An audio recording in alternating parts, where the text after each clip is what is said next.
I'm freaking out. Just a little bit. A lot of it. I'm freaking out a lot of it, actually. I lied. A lot of it. Where do we go? What do we do? You are seeing video from Nomadic Habits, a couple, Allie and Zach, who chronicled their life traveling in their van. And this video coming from Tuesday's tornado in Orange, Texas. And as you can see, they saw the tornado unfold right before their eyes. And thank you guys so much for joining us here on Weather Nation. This video is so powerful. And of course, what we didn't see leading up to everything was all your decision making going into watching these storms for some time and figuring out what you were going to do if something like this happened. So can you tell us, what were you guys doing in terms of planning for severe weather leading up to this tornado?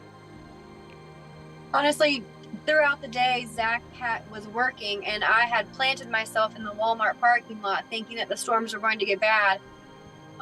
We didn't have any severe weather at all throughout the early morning, and so when he got off work early, we decided that the everything was lifting, and we felt comfortable coming back to the campground, and that's kind of when things took a turn for the worse.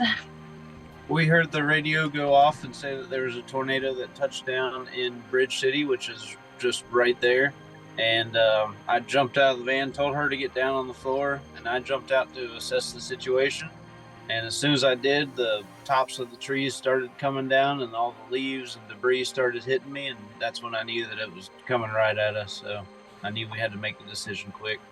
Earlier in the day, we knew that the weather was coming, and we had scoped out the ditch and knew that if it got bad, that's where we were going to go.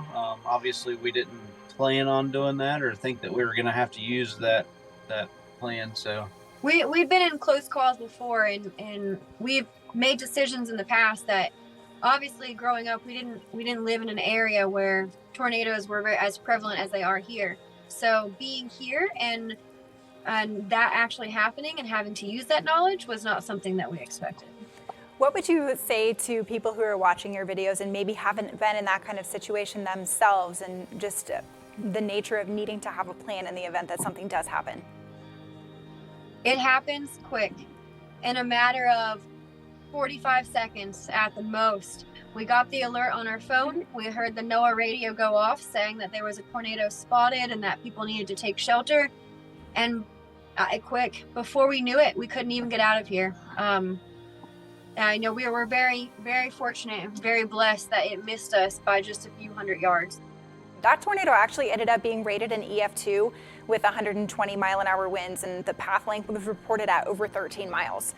So it was a fairly long track tornado and did result in 2 injuries. Even looking in the video of the campground, there was that one that was kind of pushed off of the blocks. Is that something that you've seen before in any of your travels? No. Never. We've been through hurricanes and all sorts of weather like that, and that was by far the worst we've ever been in. Mm-hmm. The owner of the campground, actually, their son, his house was pushed off of his foundation as well. And they only live, everyone is right here within distance, so they live within an eyesight of where we are. If you're in a mobile home, I just feel like people need to really be prepared. Always have a plan. You think you have a plan, you think you can drive out of it. I always thought, I'm just going to drive out of it if we run into a situation. And, it happens so quick that you can't.